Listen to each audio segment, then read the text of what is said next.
Sobat BC Insurance, apa kabar? Semoga sahabat BC Insurance yang menonton dalam keadaan sehat semua ya. Benar, sehat selalu, bahagia selalu. Sebelumnya perkenalkan dengan saya Aditya Adikusumo bersama rekan saya Yoko Yudi Bowo. ketemu lagi di Bincang-Bincang BCA Insurance. Betul, Pak. Nah, mungkin kali ini ada yang beda ya, Pak? Betul, kali ini jika biasanya kita melakukan sesi webinar secara via Zoom, namun pada kesempatan acara kali ini kita melakukan interview secara tatap muka langsung kok. Namun Sobat BCA Insurance di rumah jangan khawatir, karena seluruh kru yang bertugas dari BCA Insurance maupun narasumber telah melalui proses swab antigen dan dinyatakan hasilnya negatif. Betul, jadi semuanya aman ya, Pak? Setuju, aman sekali. Nah, kok pada kesempatan kali ini kita kehadiran dua tamu yang tidak kalah top sebagai pembicara. Yang pertama ada Ibu Anandita Makes Adu, beliau selaku Chief Strategy Officer dari Pelataran Indonesia.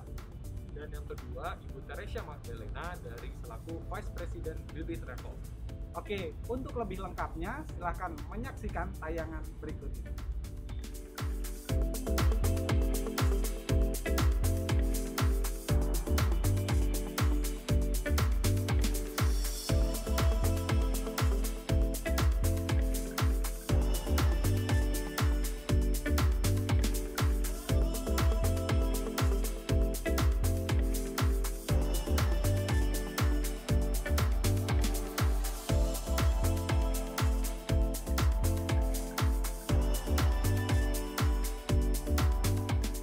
Halo Sobat BCA Insurance dimanapun Anda berada. Jumpa lagi bersama saya dengan Aditya Adikusumo selaku host dari BCA Insurance. Hari ini kita akan berbincang-bincang dengan topik survive di era pandemi. Sebelumnya saya perlu jelaskan bahwa kami beserta kru yang bertugas pada hari ini dan juga narasumber kami telah menjalani protokol kesehatan yang ketat, di mana kami telah menjalani prosedur untuk swab antigen dan hasilnya adalah negatif, sehingga untuk aktivitas yang kami lakukan hari ini berlangsung secara aman. Baik, selanjutnya untuk wawancara kali ini kami izinkan untuk membuka masker. Saya beserta dengan narasumber, tentunya kami sudah menjalani protokol kesehatan dan juga social distancing. Jadi Sobat BCA Insurance dapat melihat bahwa saya beserta narasumber itu sudah berjarak, di mana jaraknya ini juga dalam jarak yang aman, sehingga wawancara yang kita lakukan pada hari ini juga berlangsung secara aman. Oke, selanjutnya sebelumnya saya perkenalkan kami bersama dengan narasumber kita pada hari ini, yaitu Ibu Anandita Makes Adu, atau yang akrab disapa dengan panggilan Ibu Dita. Beliau menjabat selaku Chief of Strategy Officer dari Pelataran Indonesia. Kita akan ngobrol-ngobrol lebih lanjut bersama Ibu Dita. Sebelumnya saya akan sampaikan terkait dengan overview tren pariwisata dan juga kulineri bersama dengan Pelataran Group di era pandemi. Bahwa semua masyarakat Indonesia tentunya sejauh ini sudah berhadapan atau berdampingan dengan pandemi COVID-19 yang kurang lebih sudah berlangsung selama setahun, dan aktivitas masyarakat sejauh ini juga dibatasi sehingga kita tidak dapat melakukan bepergian dalam waktu yang tentu cukup lama. Namun akibat aktivitas ini sendiri tentu berimbas terhadap beberapa sektor ekonomi, salah satunya adalah industri pariwisata dan juga UMKM yang ada di Indonesia.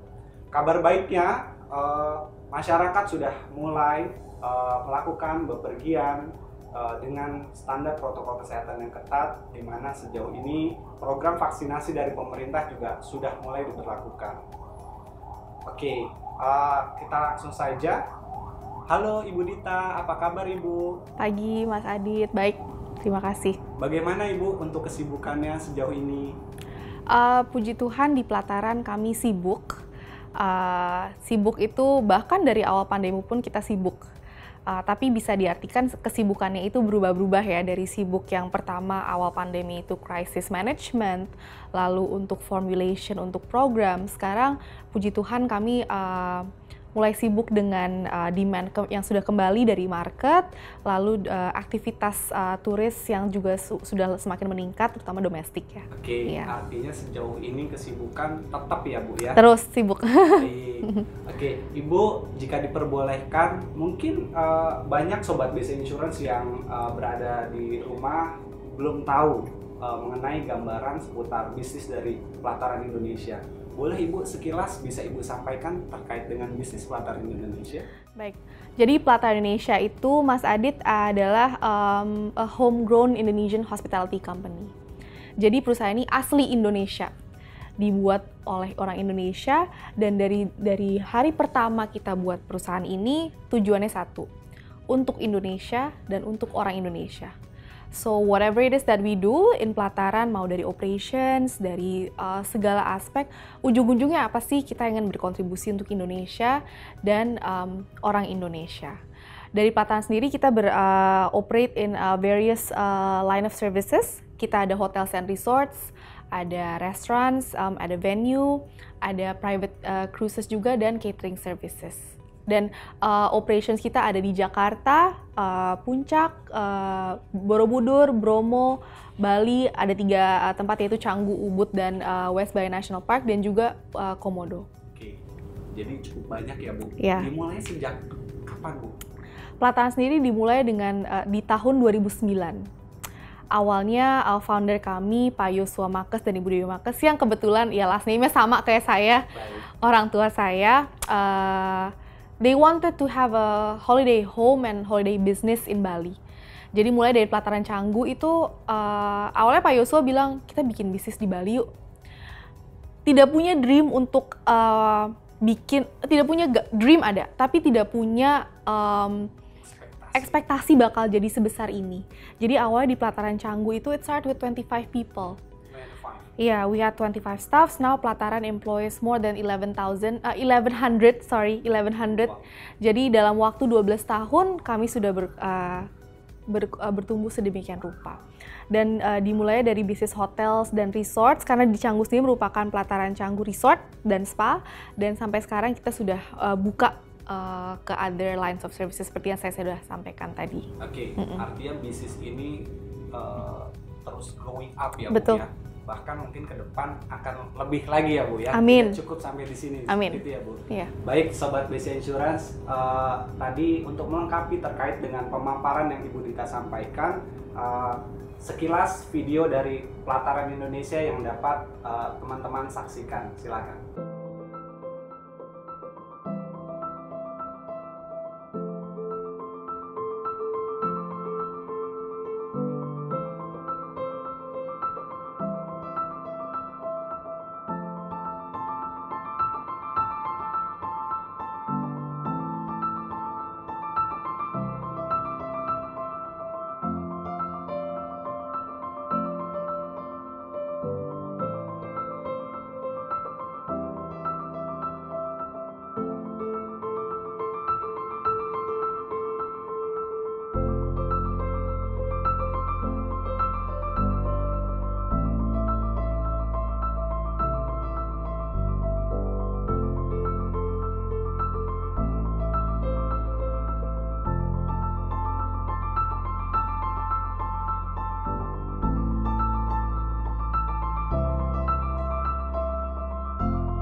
Oke, tadi kita sudah lihat bagaimana terkait dengan video seputar dengan pelataran Indonesia, dan tentu tadi Bu Dita sudah sampaikan bagaimana sejarah pelataran berdiri mulai dari 25 orang di pelataran Canggu Bali sampai sekarang yang tentunya sudah sangat besar sekali, dan ke depan pastinya pelataran akan terus bertumbuh dan berinovasi seperti yang kita lihat tadi.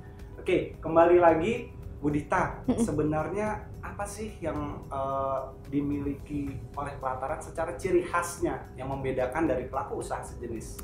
Oke, kalau tadi sempat saya bicara di awal bahwa pelataran itu dibuat untuk benar-benar sebagai kontribusi kepada Indonesia dan orang Indonesia. Bahkan sebagai institusi, kami mengajarkan ke semua tim yang kami bilang entrepreneurial staff bahwa kita itu di pelataran adalah orang Indonesia luar biasa. Artinya, when you work in pelataran, of course kita kerja untuk tujuan ekonomi, untuk uang. But di pelataran kita diajarkan to work more than that. Di sini kita untuk kontribusi untuk Indonesia, untuk sekitar kita. Dan pelataran sendiri ciri khasnya tuh sebenarnya kita selalu bertumpu kepada 3 pilar, Mas. Okay. Pertama adalah nature, kedua adalah community, ketiga adalah culture. So everything that we do wherever pelataran is, ujung-ujungnya kemana? Kembali ke alam, ke budaya, dan berkontribusi kepada masyarakat. Itu yang juga merupakan sesuatu yang bukan dimulai saat-saat baru-baru ini aja, Mas. Dari awal pun konsepnya sudah bertumpu seperti itu. Dan jadi kalau misalnya kita lihat sekarang lagi marak new normal tourism, itu kan banyak mencondong kepada ekowisata. Betul. Sebenarnya ekowisata itu tanpa ada pandemi ini, dari awal pelataran sebenarnya sudah menuju ke situ. So it has always been like that from the very beginning. Oke, artinya pelataran sudah sangat siap ya Bu, sudah sangat siap sejak pelataran ini berdiri, menjalankan running the business, and then COVID-19 ini datang, pandemi ini datang, tentunya hal tersebut tidak menjadi batu sandungan ya Bu. Kalau dibilang siap, saya nggak akan bilang 100% siap, karena siapa yang ngira bencana ini datang di tengah-tengah out of nowhere, tiba-tiba kita ada pandemi seperti ini yang berlangsung cukup lama. Jadi kita nggak siap untuk pandemi ini, tapi kita sudah siap dengan konsep dan dengan konfigurasi untuk menghadapi different force measures. Okay. Gitu. Jadi kalau dibilang Mas, pada waktu awal pandemi pun pelataran juga tergoyah. Karena of course di industri pariwisata, kita berada di industri yang to be honest one of the most unfortunate. Karena di Indonesia pun industri pariwisata itu terkena pertama. Sebelum industri lain kena, turis internasional udah stop coming to Indonesia. Dan turis internasional itu menyumbang banyak kepada pariwisata Indonesia. So pertama kita udah kena sebelum industri lain kena dampaknya lah. Bahkan sebelum COVID masuk ke Indonesia. Dan industri pariwisata ini akan menjadi mungkin salah satu yang terakhir untuk recover. Karena sampai kita balik benar-benar ke full normal lagi, it'll take a while. Walaupun kita sangat optimis dan hopeful dengan program vaksinasi, dengan protokol kesehatan. But truth be told, reality speaking, kayaknya bakal jadi one of the last. Gitu. Oke, Bu, dari sekian beberapa bidang usaha yang pelataran geluti, sebenarnya yang paling terdampak akibat pandemi dari sisi yang bidang apa nih? Oke. Karena pelataran itu banyak bidangnya, jadi pertama mungkin saya bisa bicara bahwa bisnis modelnya pelataran sendiri sudah mempersiapkan untuk jika salah satu divisinya terdampak. Jadi di sini kita bilangnya bejana berhubungan. Jadi jika salah satu ini misalnya airnya turun, dia ngisi dari yang lain. Jadi ujung-ujungnya dia masih bisa stabil. Dengan pandemi seperti ini, Mas, kalau bisa dibilang daerah yang masih sangat terdampak adalah Bali. Sedangkan puji Tuhan daerah kami di Jawa, di Jakarta, dan Komodo mulai naik lagi. Kalau Bali memang yang lebih struggling dibanding yang lain. Saya nggak bilang bahwa completely struggling, but dibandingkan dengan yang lain lebih struggling. Dan itu adalah di bidang hotels and resorts. Karena di Bali pun memang kita tahu sebelum pandemi ini pun datang, kita udah punya problem of oversupply of hotels and resorts. Di Bali itu semua orang bisnis hotel, semua orang bisnis resort. Dengan ada pandemi ini, mau ada tamu pun belum tentu juga kebagian, karena secara otomatis demand-nya kan jauh berkurang. Dan di Bali juga even the big hotels, the big brands, semua sekarang melakukan price war. Jadi kompetisinya itu dari sana yang udah tough, ditambah pandemi ini semakin tough lagi. Tapi di Pelataran untungnya kami juga punya divisi lain dan properti-properti lain tersebar di seluruh Indonesia sehingga we don't put all of our risk in one basket gitu loh. Jadi didiversifikasi dan dibagi dan dimitigasi. Jadi gitu. tidak hanya terfokus dan mengandalkan Bali gitu. Betul. Ya. Walaupun mungkin di Bali sendiri juga ada beberapa pelataran yang tidak hanya Canggu ya. Ada 3. Kita ada di Canggu, ada di Ubud dan di West Bayan National Park. Oke, Bu, terkait dengan perkembangan bisnis yang tadi kita sempat bahas, tentunya di era new normal saat ini tidak mudah ya, Bu. Namun seberapa besar optimisme Pelataran untuk istilahnya in the future gitu? Saya bisa bilang bahwa saya beruntung berada di Pelataran, bekerja di Pelataran. Kenapa? Dari awal pandemi, as hard as it was, as dark as it was, we remember in the beginning kita tuh udah menemukan vaksin sendiri. Dan bahkan kita share ke tamu-tamu kita. Kita bilang, sebenarnya kita udah ketemu loh vaksin untuk COVID-19, namanya adalah optimisme. Jadi saya nggak bilang bahwa kita benar-benar harus tutup mata di satu sisi yang kayak forget about it, pokoknya udah hopeful, optimis, nggak peduli gitu ya. Tapi dengan ada perasaan optimis, dengan ada perasaan penuh hopeful, itu yang keep us going. Jadi can be said, nggak usah sekarang mas. Dari awal pandemi pun di saat-saat yang kita juga lagi susah, Pelataran sudah optimis. So obviously even now kita even more now kita bakal lebih optimis lagi, bakal lebih hopeful lagi dan bakal makin semangat lagi. Oke, optimisme ya Bu ya. Betul. Vaksin, the real vaccine gitu ya. Di samping vaksin yang of course saat ini sedang kita jalani dari pemerintah. Bu, tadi ada beberapa kendala yang kita hadapi. Mungkin selain daripada virus ini ya kan, kendala apa saja Bu yang mungkin sobat Best Insurance di rumah juga belum ketahui untuk menjalani atau menggeluti bisnis seperti Pelataran Indonesia ini? Silakan. Kendalanya banyak ya mas, dan dari berbagai sisi.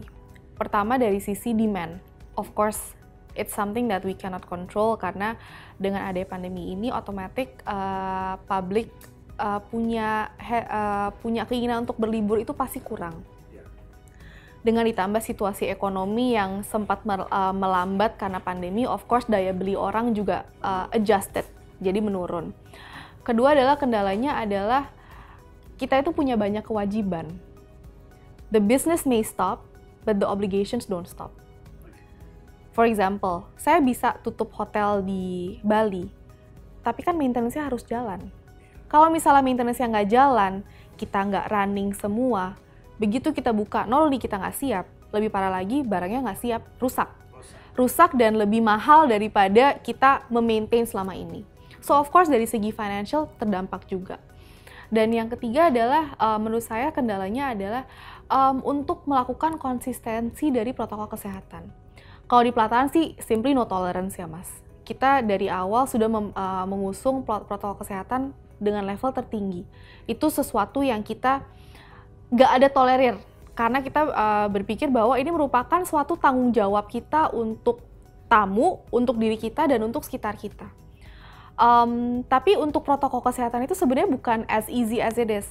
Perlu investment, perlu training, dan perlu adalah terus update dan pembaharuan terus. Jadi contohnya misalnya dulu hand sanitizer.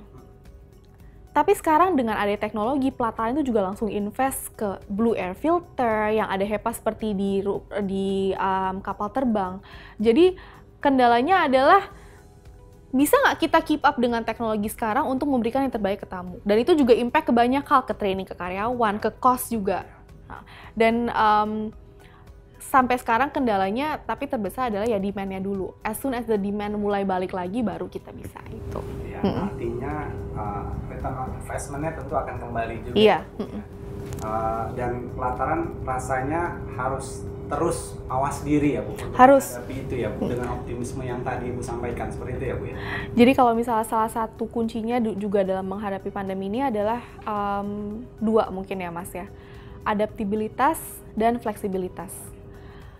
kita mungkin adapt udah hari ini, tapi belum tentu bulan depan atau 2 bulan lagi adapt, karena ada aja sesuatu yang, bahkan virusnya sendiri kan bermutasi. Kita nggak bisa kayak pikir one treatment applies for all. We still have to learn, we still have to adapt, and we still have to be flexible, and many times we have to change. Gitu. Ya. Oke, bagaimana Bu untuk pelataran Indonesia sendiri menyikapi era new normal khususnya ya dari bisnis strategi mungkin untuk mempertahankan kualitas dan mutu? Jadi kalau secara bisnis strategi, seperti saya udah bilang tadi, konfigurasinya sebenarnya sudah tepat untuk new normal. Karena di pelataran itu kita adalah butik.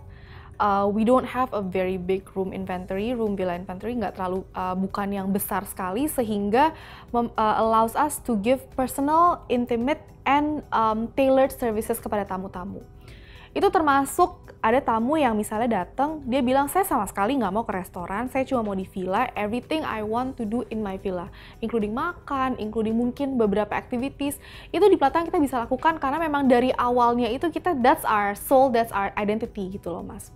Dan kedepannya adalah bisnis strateginya adalah kita continue ini dengan this boutique mindset dan identity yang kuat, kembali ke alam, kembali ke budaya, kembali ke komunitas. Artinya pelataran terus menerapkan adaptability tadi terus yang disampaikan ya. Adaptability to a certain extent tanpa losing our identity. That's important karena kalau kita adapt terus sampai kita benar-benar kehilangan jati diri kita, lama-lama nggak jadi apa-apa. Itu makanya kalau pelataran itu karena kita sudah kuat identitinya, kembali ujung-ujung kembali kemana sih? Mau kita punya teknologi baru, mau kita punya protokol kesehatan baru, kita kembali kepada kiblat kita, yaitu nature, community, and culture.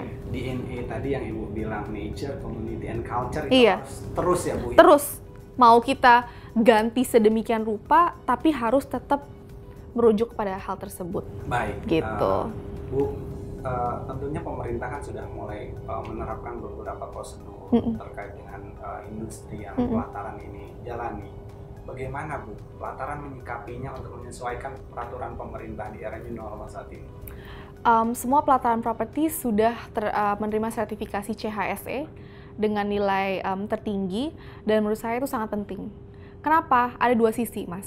Pertama, kepada sisi supplier, kami sebagai pelaku bisnisnya. In order for you to run the business, you have to do some obligations untuk mempertanggungjawabkan bisnis kita kepada orang yang kita serve. Jadi dengan ada CHSE itu harus kita untuk submit and fulfill certain requirements untuk kasih tahu bahwa yes, we are ready. Kedua, dari sisi konsumen, kalau saya jadi konsumen datang ke sebuah properti yang protokol kesehatannya mapan dan ready dan dia sudah disertifikasi, automatically consumer confidence-nya bakal lebih tinggi. Kan merasa comfort ya Bu? Lebih ngerasa aman, lebih ngerasa oh ini udah they did their job gitu loh, bukan cuma datang gitu aja gitu. Jadi menurut Ibu untuk pelaku usaha sejenis, seberapa penting sertifikasi CHSE yang tadi Ibu sampaikan? Mungkin Sobat BC Insurance belum semuanya mengetahui CHSE ini merupakan salah satu sertifikasi yang dikeluarkan oleh Kemenparekraf berkaitan dengan clean lines, health, safety, and environmental sustainability. Betul ya Bu ya? Betul. Terkait hal ini, urgensinya tuh seperti apa Bu? Dari sisi urgensi sangat tinggi. Tapi the job doesn't stop as soon as you get the certification. Kita udah dapat sertifikasi bagus, Mas. Yang penting adalah continuity dan konsistensinya. Bisa hari ini kita take all the marks for CHSE, tapi begitu dapat certification-nya, kita lupa semua itu. Yang penting adalah konsistensi dan continuity-nya. Gitu. Jadi makanya di pelataran itu merupakan suatu fundamental dan safety protocol tuh yang seperti saya tadi bilang, no tolerance. No tolerance, No. zero tolerance. Iya. Ya, Bu, ya? Iya. Oke. Ibu terkait dengan kiat-kiat khusus, karena di sini kan kita ada pada forum UMKM Festival 2021 yang diselenggarakan oleh Bank BCA. Mungkin bagi pelaku usaha saat ini seperti industri sejenis maupun UMKM, gimana caranya how to survive in this condition? Kalau saya ada beberapa tips, yaitu pertama, fokus. Fokus kepada identitas dan fokus kepada sebenarnya kita tuh jualan apa sih? Sebenarnya apa sih yang mau kita kasih kepada market gitu. Kedua adalah adaptabilitas. Kalau kita udah punya identitas yang kuat, kita udah fokus, tetap kita harus mengikuti tren dan mengikuti market dan mengikuti update yang terakhir. Karena ujung-ujungnya yang beli bisnisnya kan bukan kita, tapi market. We don't serve what we want, we serve what the market wants. That comes with the adaptability, without losing our identity. Dan yang terakhir adalah fleksibilitas. Sometimes orang mikir adaptabilitas itu ya udah adapt langsung ke sini. But how flexible are you to change towards that? Gitu loh. Ketiga hal itu harus disinkronisasi supaya pelaku-pelaku bisnis UMKM pun punya suatu pegangan bahwa in order to survive emang mau nggak mau harus lakukan semua itu. Dan mungkin tambahan terakhir, sabar. Itu kita juga dibilang oleh our CEO di sini, terutama untuk awal-awal pandemi, sabar. Mungkin memang Tuhan lagi kasih ujian ke kita, lagi dites, lagi dikasih pembelajaran bahwa there is a silver lining out of this pandemic. Dan itu as cliche as it sounds, Mas, ya mau nggak mau mesti sabar sih.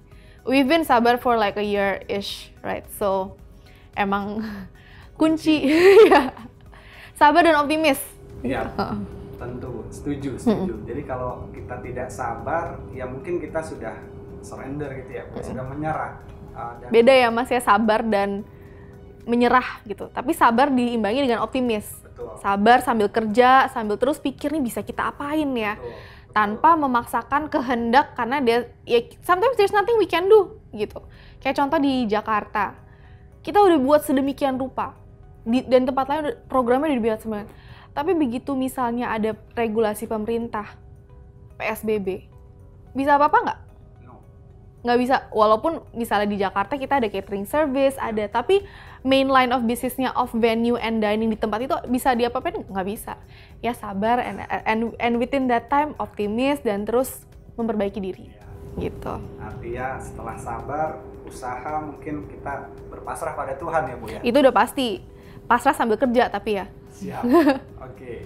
Ibu, menarik. Tadi kita sudah melakukan pembahasan terkait dengan diskusi kita untuk gimana caranya pelataran Indonesia bisa survive di era pandemi. Tentu Bu, di sisi lain pelataran ini memiliki banyak aset ya Bu. Betul. Tidak hanya di Bali, ada di Jakarta, tadi Ibu sini juga ada di daerah Puncak, di Jakarta pun ada beberapa. Rasanya hal ini juga menjadi satu poin penting bagi istilahnya Ibu selaku pemilik bisnis dan juga CSO di sini. Apakah pelataran melihat pentingnya melakukan proteksi dari sisi asuransi khususnya berkaitan dengan aset-aset tersebut? Nggak penting sih Mas, penting sekali. Oh, saya kaget tadi. Tidak penting tapi penting sekali. Dan di pelataran pun salah satu SOP kita adalah hal yang kita nggak boleh lupakan adalah asuransi. Jadi makanya saya sering ganggu Mas Adit kan, Mas tanya nih posisi kita gimana, karena there is di pelataran itu kita sama sekali tidak mau miss dalam proteksi kita. Karena dengan aset yang kita dipercayakan sebegini besar, kita juga harus melakukan proteksi karena there are many things we cannot control. Kita udah usaha sedemikian rupa, tapi tetap aja ada sesuatu yang kejadian, dan disitulah proteksi itu muncul. Gitu. Artinya sangat penting yang Ibu sampaikan. Tentu beberapa hal yang dibutuhkan untuk memilih asuransi khususnya. Pelataran juga harus selektif ya Bu. Iya. Mungkin apa pandangan Ibu terkait hal ini?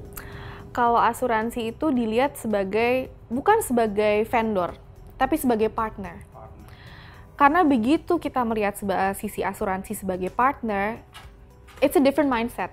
We work together and then bekerja. Jadi penting banget untuk pilih asuransi yang kita pikir sebagai partner itu cocok. Baik dari segi reputasinya, of course dari segi benefitnya, dari coverage dan juga dari premi. Itu penting, tapi at the end of the day, kita harus tahu siapa sih yang pegang asuransi kita, how reputable are they, how responsible are they, and how strong are they. Karena kalau misalnya asuransi, kalau misalnya ada apa-apa kan yang bantu kita kan asuransi kan. Kalau misalnya kita dibantu oleh orang yang nggak kuat, sama aja dua-duanya jatuh. Jadi di pelataran salah satu faktor terpentingnya adalah kita melihat how strong is our insurance partner. Baik, Gitu. artinya reputasi dan juga kredibilitas ini Betul. sangat penting ya Bu. Dan yang penting, sorry Mas tambahin lagi, how easy it is to communicate with them. Percuma punya asuransi, tapi misalnya klaim lama. Percuma punya asuransi, tapi kita nggak bisa call anytime. Saya juga nggak bilang misalnya jam 2 pagi iseng telepon gitu, enggak. But anytime itu gampang dikontak, after sales service-nya juga memuaskan gitu. Ya. Oke, Ibu, rasanya cukup banyak Sobat BC Insurance insight yang kita dapatkan dari Bu Dita berkaitan dengan tadi ya, berbagai hal ya terkait dengan how to survive in this pandemic. Mungkin ini salah satu pertanyaan terakhir dari saya, Ibu. Kira-kira harapan Ibu kepada pemerintah yang khususnya menangani dengan industri pariwisata serta UMKM di saat pandemi ini seperti apa? Harapannya adalah pemerintah kita itu semakin agresif, semakin cepat, semakin responsif. And kita bersyukur bahwa pemerintah kita throughout this pandemic time have been helpful. Banyak hal Mas, dari prioritas vaksinasi, dari dana hibah pun kita juga dapat, dan juga dari joint efforts dari semua pelaku bisnis untuk dengan pemerintah, joint programs juga sudah banyak. Jadi harapannya hal itu di-maintain dan kedepannya kita makin maju lagi untuk Indonesia. Amin. Jadi dari kita untuk kita ya, Bu, betul. Ya? Seperti jargon pelataran yang tadi disampaikan. Oke, Sobat BC Insurance, tadi merupakan pertanyaan terakhir dari saya. Untuk Sobat BC Insurance berkaitan dengan info lebih lanjut terkait dengan layanan BC Insurance, silahkan menghubungi 1500888. Jangan lupa juga kunjungi websitenya di www.bcainsurance.co.id. Follow akun Instagram kami di @bcainsurance.id dan subscribe YouTube channel kami di BC Insurance untuk mendapatkan informasi seputar produk, layanan, dan juga program BC Insurance. Satu lagi, jangan lupa kunjungi booth kami di UMKM Festival Online 2021 untuk mendapatkan penawaran program menarik lainnya. Baik, akhir kata Ibu Dita, terima kasih banyak. Thank you Mas for having me. Jadi narasumber kami di sesi hari ini. Oke, sekarang kita akan sapa rekan saya Ryoko yang sedang bersama dengan narasumber kami lainnya, yaitu Ibu Teresia Magdalena dari blibli.com. Halo Ryoko. Halo Pak Adit, terima kasih. Saya dan Ibu Tere sudah siap nih untuk membahas topik selanjutnya yang gak kalah menarik. Oke, baik Ryoko, silakan dilanjutkan. Halo Sobat BC Insurance, perkenalkan nama saya Ryoko Wibowo. Hari ini saya bersama dengan tamu yang luar biasa. Dan sebelum kami memulai talk show pada hari ini, izinkan kami untuk membuka masker kami karena kami sudah mengikuti protokol kesehatan dan sudah tes dengan hasil negatif.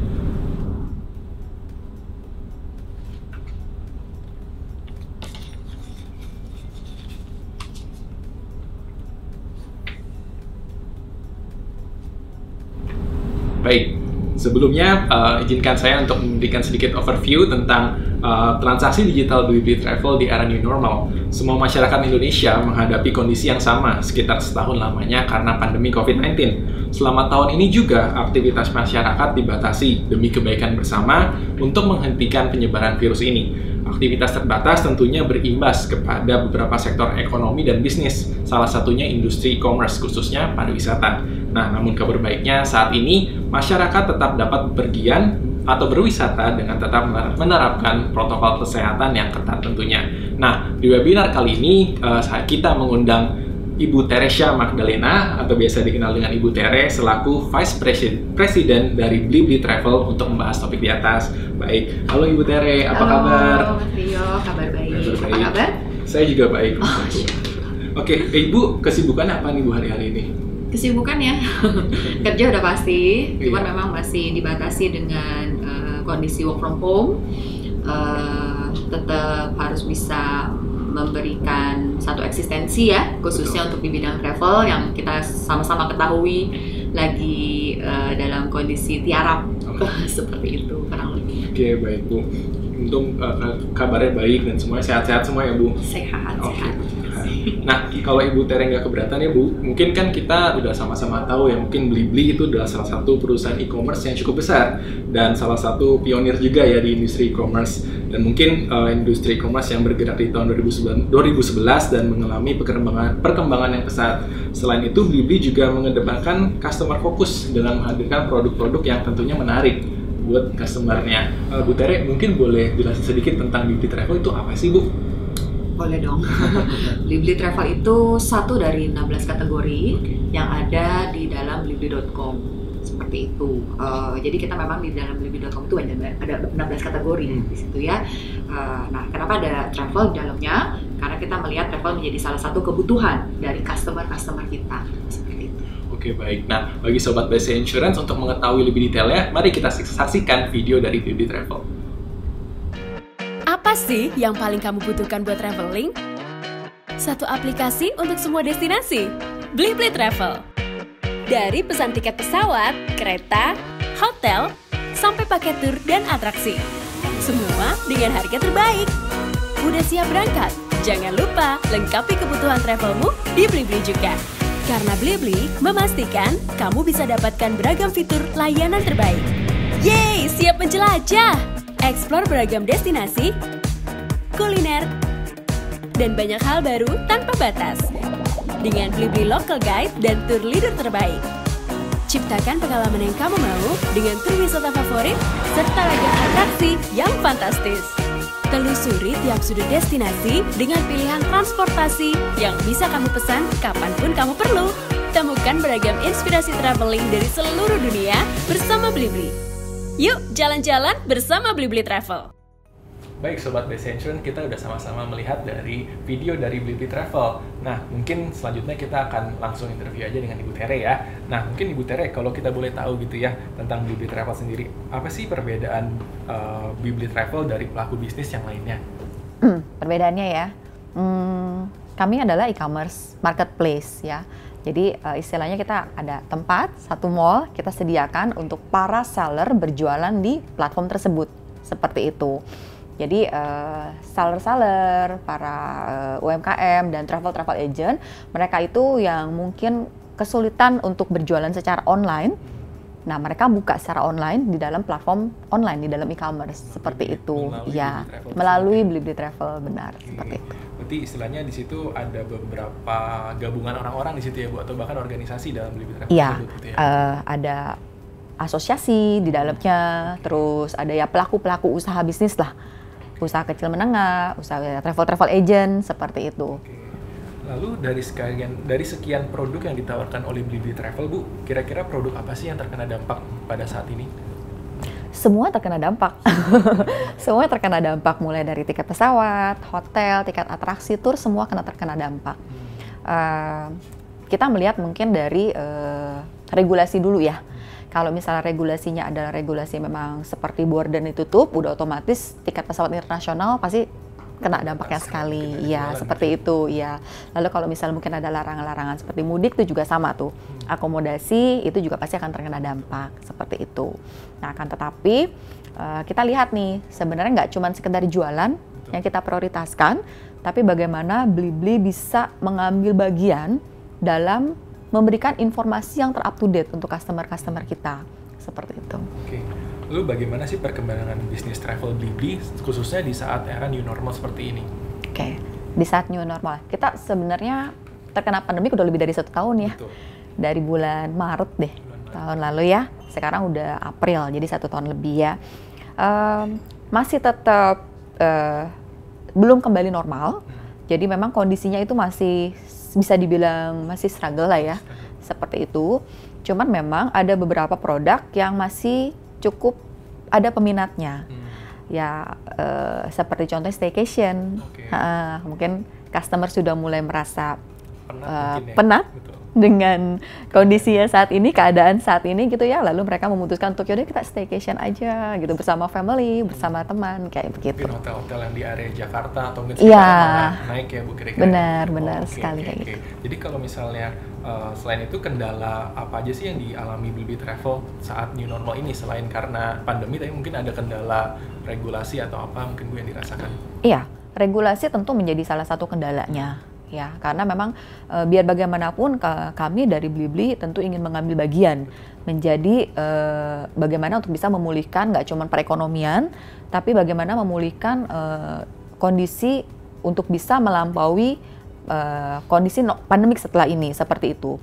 Jadi memang kita nggak bisa yang namanya melakukan secara heavy promotion. Betul. Ya, tapi kita memberikan adalah yang menjadi solusi customer kita, tentunya dengan memperhatikan protokol kesehatan. Oleh sebab itu, kita juga kalau kita mengeluarkan produk, kita melihat adalah bagaimana dampak ke depannya. Seperti yang beberapa waktu lalu, kita keluarkan yang namanya virtual tour live. Nah, itu kan kondisinya memang customer nggak bisa keluar negeri, nggak bisa keluar daerah, tapi mereka tetap bisa menikmati liburan dengan cara online. Seperti itu. Berarti itu mungkin salah satu cara untuk mengatasinya gitu Iya. ya. Kalau selain dari mengatasi dengan cara tersebut, apa ada hal lainnya Bu yang bisa untuk mengatasi hal kendala-kendala tersebut? Dengan memperluas konten. Mengulas konten.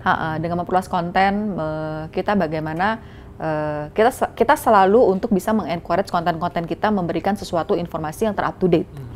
Ter-up to date itu adalah sesuatu hal yang memang informasi yang dibutuhkan oleh customer kita. Dalam bentuk yang menarik, dalam bentuk tulisan, dalam bentuk desain, seperti itu. Ya, biasanya kita juga menggunakan media-media sosial. Berarti konten is number one sekarang ya? Iya, betul sekali. Nah, terus kemudian gimana sih Blibli Travel menyikapi era new normal saat ini gitu? Mungkin dari sisi strategi bisnisnya, apakah ada yang diubah atau mungkin ada peningkatan kualitas layanan dan sebagainya gitu Bu? Ya. Strategi bisnis yang kita jalani sekarang tentu berbeda nih dengan strategi bisnis yang sebelum pandemik ya. Yang kita jalankan sekarang adalah bagaimana strategi komunikasinya. Ya, strategi komunikasinya itu kita melalui berbagai macam channel, berbagai macam media, mulai dari websitenya Blibli sampai dengan ke media sosial. Dari media sosial itu kita juga bisa mengangkat tidak cuma sekedar konten-konten yang berisikan tulisan aja, tapi juga ada gambar beserta dengan video supaya jauh lebih mudah untuk bisa dinikmati oleh customer kita. Jadi masyarakat juga lebih paham gitu ya, lebih Ya. aware dan lebih mudah ditangkap gitu Benar, ya. benar Mungkin sekali. Tadi Ibu Tere juga sempat mention ada perubahan, mungkin kan terkait regulasi pemerintah yang berubah gitu ya terkait pandemi. Nah, apa sih yang dilakukan Blibli Travel untuk menyesuaikan dengan peraturan pemerintah tersebut? Oke. Lebih ke arah memberikan support dan dukungan. Kami dari Blibli menjadi salah satu rekan juga dari pemerintah. Salah satunya adalah kita punya produk hotel yang sudah mempunyai logo CHSE. Nah, logo CHSE itu adalah logo yang memang diberikan oleh pemerintah, yang hotel-hotel dan tempat-tempat lokasi yang sudah memenuhi protokol kesehatan.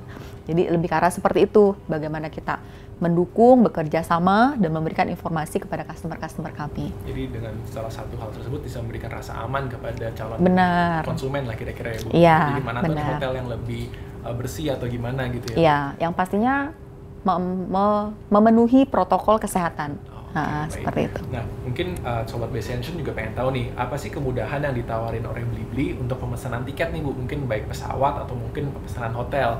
Nah, khususnya mungkin dalam era new normal ini, tadi mungkin Bu sempat mention dikit gitu ya Bu, mungkin khususnya mungkin yang tiket pesawat atau mungkin tiket yang lainnya Bu, ada nggak kira-kira? Sebenarnya kemudahan itu memang nggak cuma dari sekarang, Betul. dari dulu pun kami sebagai marketplace e-commerce adalah tujuannya nomor satu adalah memberikan kemudahan kepada customer kami kayak gitu ya. Kemudahan itu banyak caranya, mulai dari akses ya kan, mulai dari cara pembayarannya gitu kan, dan juga yang paling penting adalah bagaimana kita merespon dan memberikan service kepada customer kita. Oleh sebab itu kami mempunyai pelayanan customer service 24 jam untuk customer kami yang memang memerlukan update informasi, pertanyaan itu bisa dijawab dengan cepat. Seperti ada asisten 24 jam gitu Iya. ya. lebih waspada daripada pacar kita mungkin. Gitu ya. Nah, mungkin sudah tidak dipungkiri lagi juga ya Bu, mungkin saat kita bepergian gitu ya sebagai konsumen atau mungkin sebagai seorang, kita ada rasa cemas gitu terkait perjalanan kita, mungkin hotel yang kita tuju atau mungkin moda transportasi yang kita gunakan atau mungkin aset kita di rumah yang kita tinggalkan gitu ya Bu. Nah, mungkin kalau boleh tanya dari Ibu, kan pasti mungkin resiko tuh bisa dapat terjadi gitu ya Bu. Betul. Nah, apa sih saran dari Ibu Tere atau mungkin ada kiat-kiat dari Ibu Tere mengenai hal tersebut? Oke, kekhawatiran itu pasti ada ya, khususnya untuk mereka yang konsumer kita yang mau melakukan traveling. Contohnya ya, kami selalu mengencourage customer kami untuk mempunyai proteksi asuransi seperti itu. Makanya kami bekerja sama dengan asuransi-asuransi yang ada di Indonesia untuk bisa memberikan service kepada customer-customer yang ada di dalam Blibli Travel. Seperti itu. Jadi memang memberikan update, memberikan saran, memberikan suggestion bahwa untuk pembelian produk apapun itu ada dengan asuransinya, seperti itu. Oke.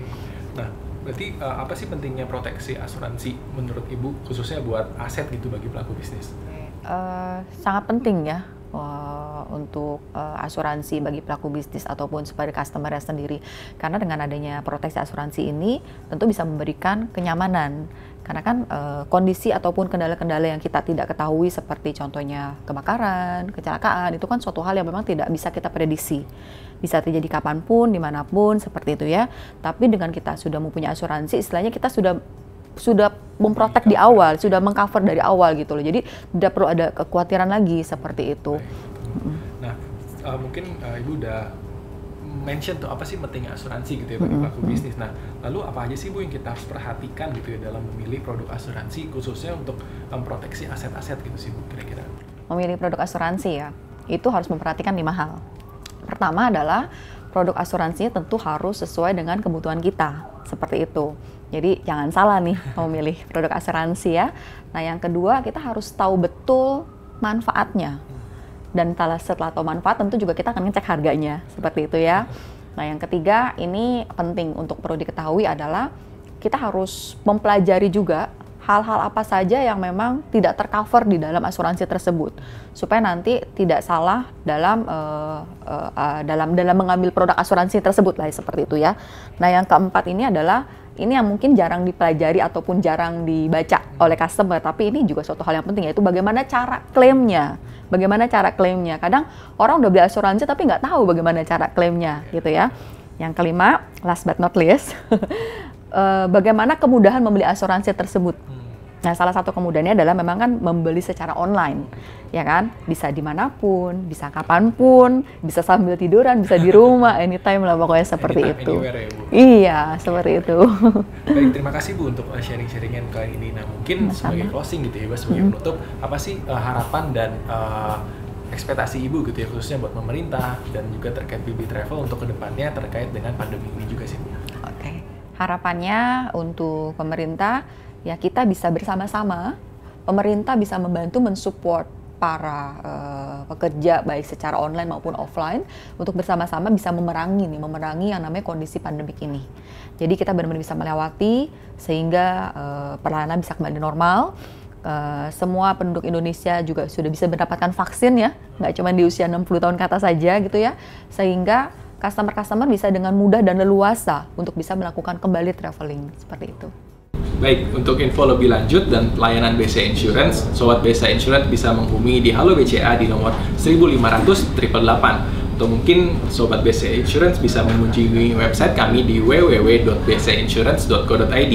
Dan jangan lupa Sobat BCA Insurance untuk follow akun Instagram BCA Insurance di @bcainsurance.id. Dan juga jangan lupa untuk subscribe account YouTube kita di BCA Insurance untuk mendapatkan informasi seputar produk, layanan, dan program dari BCA Insurance. Dan satu lagi, jangan lupa kunjungi booth BCA Insurance di UMKM Festival Online 2021 untuk mendapatkan penawaran program menarik lainnya. Baik, akhir kata saya Ryoko Yudiwibowo mengucapkan terima kasih khususnya kepada Ibu Tere. Semoga apa yang kita sharingkan pada hari ini bisa berguna bagi teman-teman semua dan bagi Sobat BCA Insurance. Saya Ryoko Yudiwibowo mewakili setiap kru yang bertugas pada hari ini mengucapkan terima kasih dan undur diri.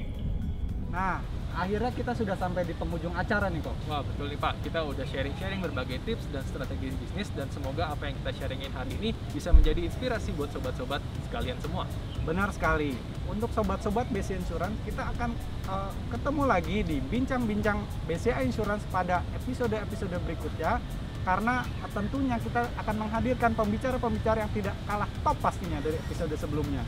Betul. Nah, dan juga sobat-sobat BCA Insurance, jangan lupa kunjungi sosial media kami, Instagram kami di @bcainsurance, YouTube kami di BCA Insurance, dan jangan lupa kunjungi website kami di www.bcainsurance.co.id untuk mendapatkan informasi dan layanan lainnya dari BCA Insurance. Satu lagi, jangan lupa untuk kunjungi booth kami di BCA UMKM Festival 2021, karena kami telah menyediakan promo yang menarik disediakan untuk sobat BCA Insurance.